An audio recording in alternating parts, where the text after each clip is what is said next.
Our threat used to be Iran was going to develop and make a rush for the nuclear weapon. Today, they have veto control over the Strait of Hormuz. And that's why the Gulf country says you're not ending this until that veto is eliminated.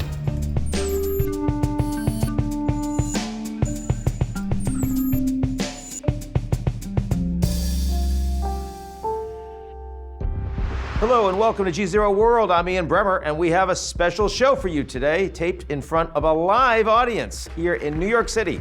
I'm bringing you my conversation with one of the most battle-tested operators in American politics and diplomacy, Rahm Emanuel. Emanuel has worn more than a few hats in public life. He was Democratic Party bulldog, congressman, White House chief of staff to President Obama, mayor of Chicago, and most recently, U.S. ambassador to Japan, where he was on the front lines of America's strategy in the Indo-Pacific.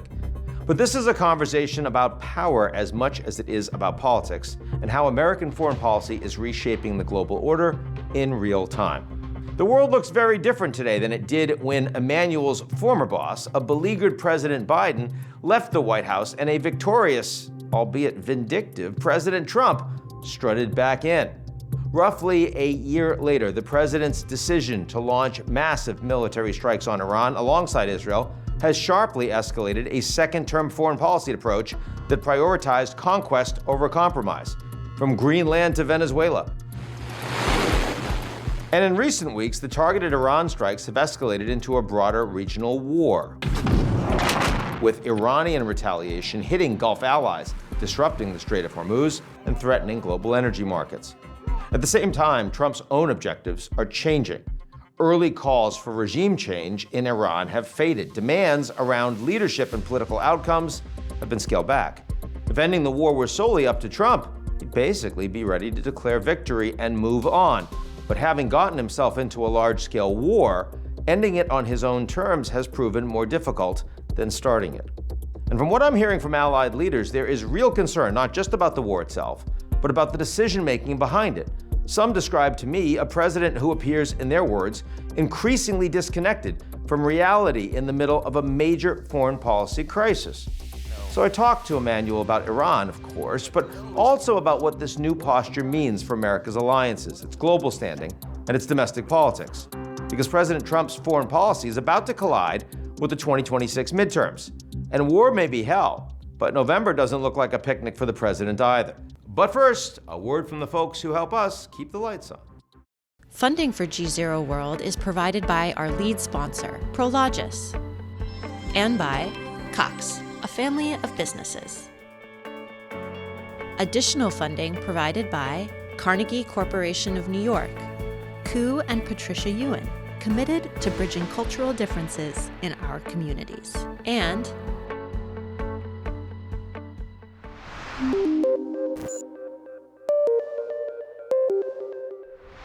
Rahm, got to start with the Middle East, of course. What a surprise. Shocking. Yeah. I don't see a plan to end it anytime soon. If you were offering advice to the commander-in-chief today, just today, never mind, we'll get to how they started all of this, but today you would say what? What are you, a schmuck? No. This is public television, Ron, but thank you for that. Well, there's a translation that comes underneath. Yeah. You know the famous line, you know this, Ian, which is, you know, when you start a war, the other side gets a vote. Well, that's also true about ceasefires or peace. They get a vote too. And they have found all our vulnerabilities. We have found their vulnerabilities as well in this process. And I think that the best thing the president can do is have degraded them to a point that goes back to where I think he should have started this if you were going to start it. That's a different question, which is this on the nuclear capacity, this on the intercontinental ballistic missiles, this on the delivery, and this on the terrorist organizations throughout the region. We have degraded them to the potential that they backed off, and here's what we're going to do on the oil and energy. The problem is now our threat used to be Iran was going to develop and make a rush for the nuclear weapon. Today they have veto control over the Strait of Hormuz, and that's why the Gulf country says you're not ending this till that veto is eliminated. So at this point, and I think you're right about this, the Israelis want the Americans to continue. Why don't we just start with the first question I got? You're right, so therefore, there you go. Let's end it right there. The Gulf states also want the Americans to continue. And, you know, Trump owns this at this point. The Gulf countries did not want this. They wanted serenity and order. They were prospering with that. They're also, having spent some of my life in the region, they're not happy you got a Qatari jet. We invested in all your family's different businesses, and our voices are nothing, and the Prime Minister walks in and you agree with him, and we don't get any vote in this process. The Israeli Prime Minister. Yeah, I'm sorry, the Israeli Prime Minister. And so therefore, they've now said, okay, you started this, we didn't want this, we didn't get listened to, we didn't get asked, you ignored us, you have to finish it. And finishing it, in your view, means what? It's not my view. Well, my view, which is also relevant to their view, which is they cannot have a veto over the Strait of Hormuz. They cannot have it. It's unacceptable. And absent regime change, that means what? Had the president addressed the country, not in an 8-minute video on social, on his Truth Social, but address the country where you're about to put men and women at risk. In the Oval Office, the seriousness of this is the most serious decision a commander-in-chief will make. He should have said, I wanted this resolved at the negotiating table. I spent months with my team at the table trying to seek a solution to their nuclear capacity, their missile delivery capacity, and their desire to create chaos throughout the region. And I spent time at that table to seek a deal that worked for Iran and worked for us. I wanted that, but I also believed in the American word. And every president before me said Iran will never have a nuclear weapon, and all options are on the table. And the American word, when it gives it, is worth defending. This decision, you could have created a structure and an argument. He launches off into regime change and a political objective that never can be achieved at 25,000 feet up in the air, an objective that the American people are questioning seriously, which is, why are we doing this? If he had made that statement, is that statement consistent with the decision to decapitate and assassinate the supreme leader, or that speech would have had to be made with a different set of military objectives? Listen, we are the superpower. At no time should there have been a decision to basically make this political in any measure. It should not, because it can't be accomplished. Put aside, let me say one thing. It's pretty clear from the UK security officer who was at the negotiations and other reporting that Iran was offering very serious compromises on each of those buckets of issues. This was a war absolutely of choice. This is a war of choice. And that's why, going back to your first question, the Gulf countries have said, you didn't ask, we gave you our advice, we told you not to do this, now that you do this, you have to finish the job. The Europeans are saying, you didn't ask our advice, you didn't even tell us about it, now we're not going to help you. Well, one, the Europeans/NATO, it's a kind of, first of all, it's a defensive organization. This is not defensive. Second is, you have literally spent a year belittling allies. You've been ridiculing them, saying they're small, they're minor, they're petty. In the time of need, this is why we have allies. We spread not only the burden, we are stronger because we have allies. Now the price of that kind of politics is coming home to roost. Now, I need to ask you about that because, of course, the director of counterterrorism working in the United States doesn't just resign, but resigns with this spectacular claim that the Israelis and their supporters in the United States are the reason the U.S. is in this war. It's not in American national interest. You know that the Prime Minister of Israel has been around the block many, many times, has been pushing for major military operations in Iran for quite a while. How do you respond to those charges? Well, the Prime Minister has a right. He says what he says. It's on the President to make a decision. The Prime Minister asked Joe Biden, Barack Obama, Donald Trump won, George Bush. I think you can go as far back as Bill Clinton, but definitely the first, every one of them said no. Every one of them. If to say that this is on the Prime Minister means you're absolving the President of the United States of any agency, I'm sorry. We have a system, you get X amount of electoral votes, you put your hand on the Bible, you raise the other hand, and you take an oath as commander-in-chief. The idea that somebody else told him to do this and he puts America's reputation, its future, its men and women. There is a man who now has 2 7-month-olds who will never see their father.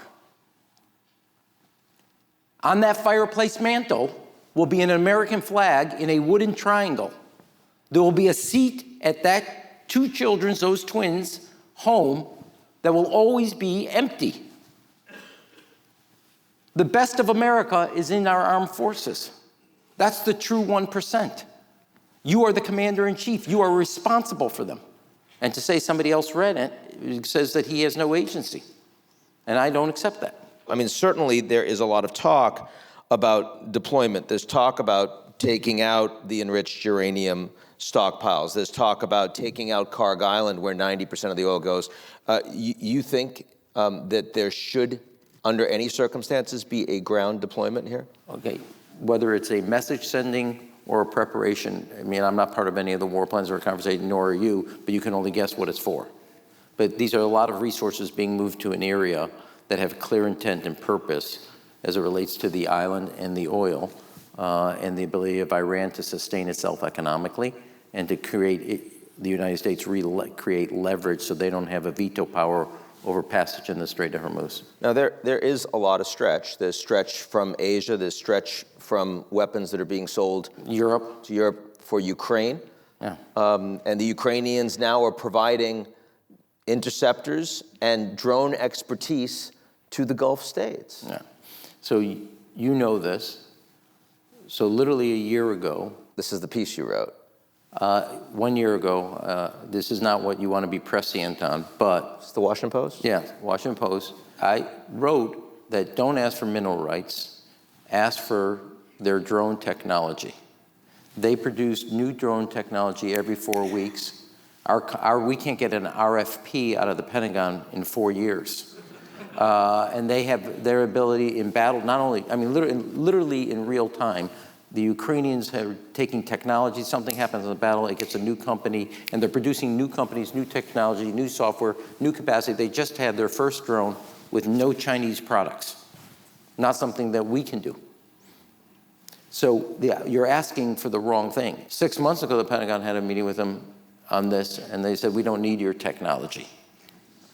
And now you have the situation, you know, we can't get it fast enough, et cetera. And I do believe this, I mean, and this gets to a separate subject, but they're all integrated. The President of the United States, by taking sanctions off of Russia on their oil, and then you have a friend that you belittled and made fun of is offering you drones that protect your troops.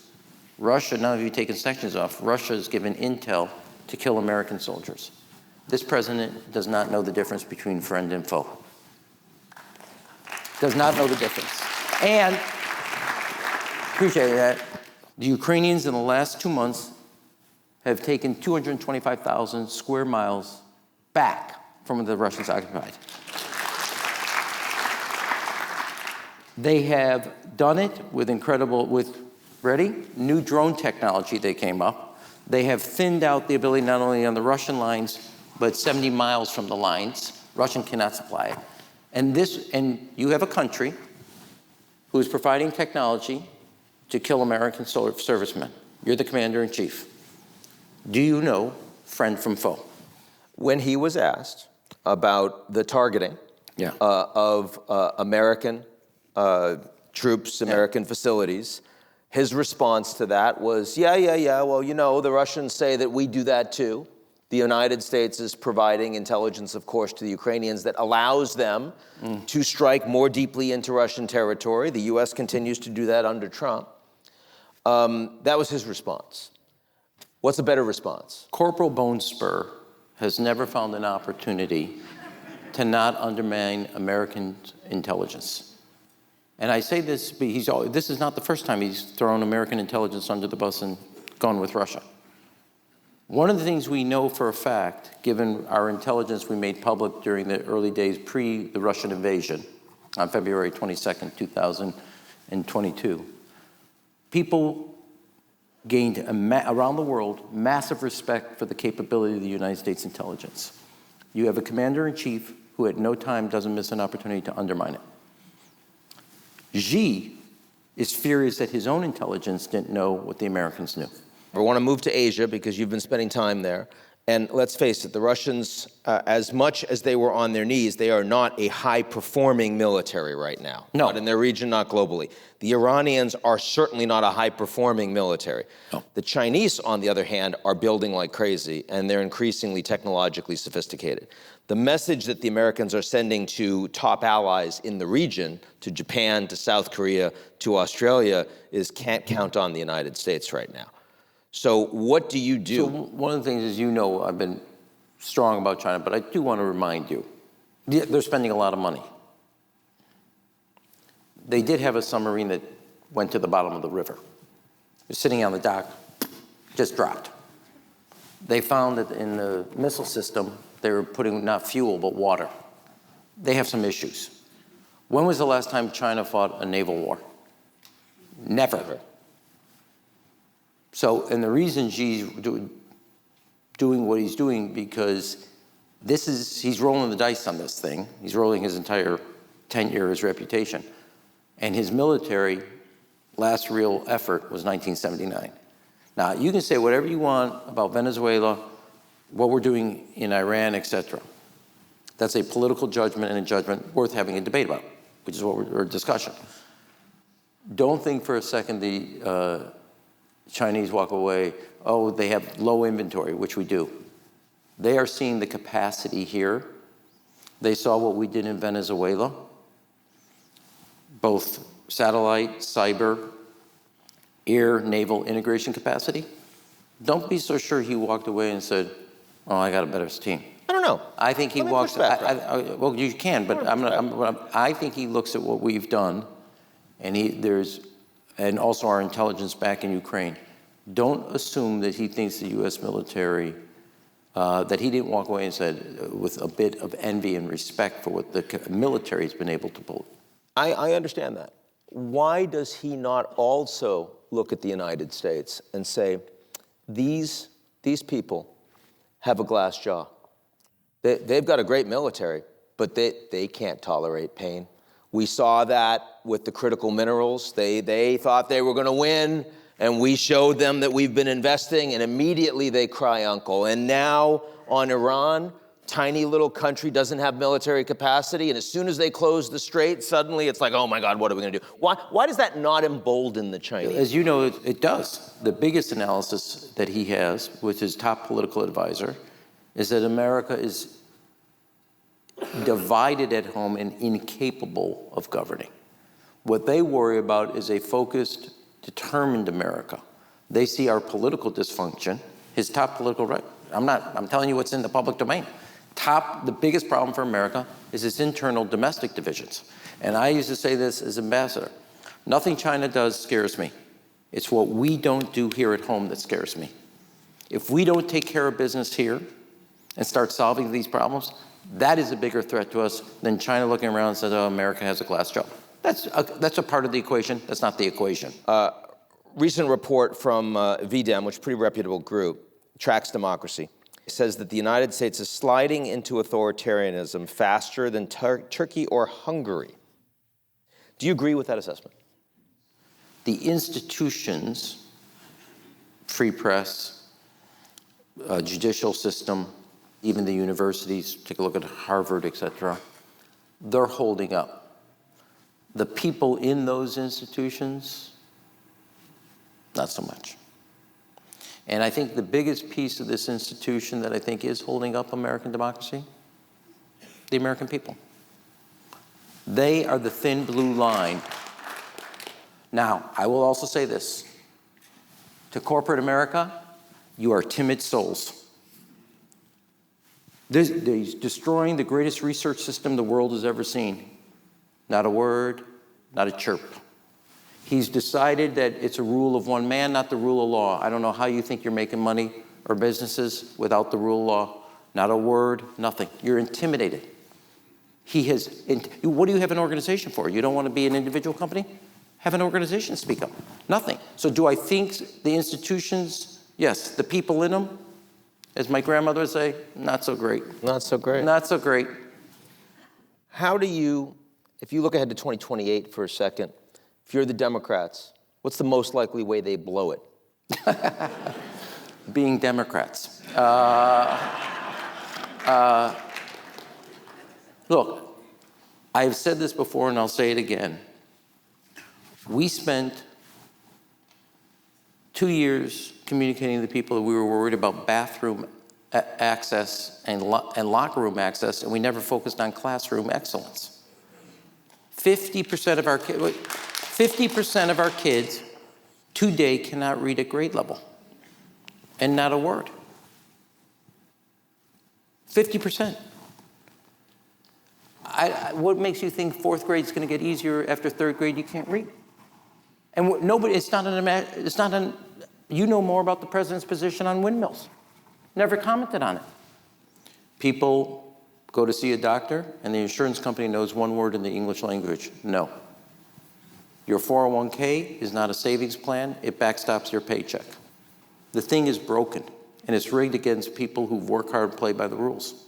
And that's where Democrats need to stay focused, and they need to normalize themselves and be respectful of families. I think like this, I mean, I look at this and I look at some of the debates we had on basic core issues, and we wrapped ourselves around as I jokingly say, we weren't good in the kitchen table, we weren't good in the family room. The only room we actually occupied was the bathroom, and it's the smallest room in the house.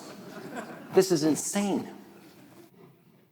Now, you haven't announced you're running yet, right? And I'm not doing it here if I am doing it. No, I'm not suggesting that. I mean, we know you're running, but you don't have to formally announce it. It's not a problem for me. Now, I will say this again, having been ambassador in a way. Don't underestimate the power of America as America. We still are the place that people will cross the Pacific, the Atlantic, the Rio, and the Mississippi to get to, because we still offer a better tomorrow than yesterday. We have incredible strengths in this country. We have been living on fumes as a country, but don't underestimate how strong the American pull and how strong America freedom is as a gravitational pull that takes people and grabs them by their heart. Ladies and gentlemen, Rahm Emanuel.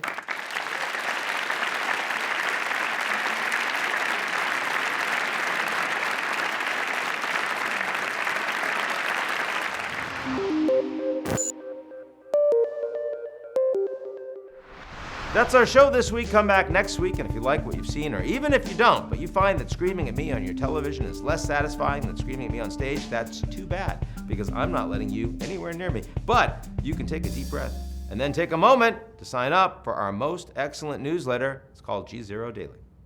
Funding for GZERO World is provided by our lead sponsor, Prologis, and by Cox, a family of businesses. Additional funding provided by Carnegie Corporation of New York, Koo and Patricia Ewan, committed to bridging cultural differences in our communities, and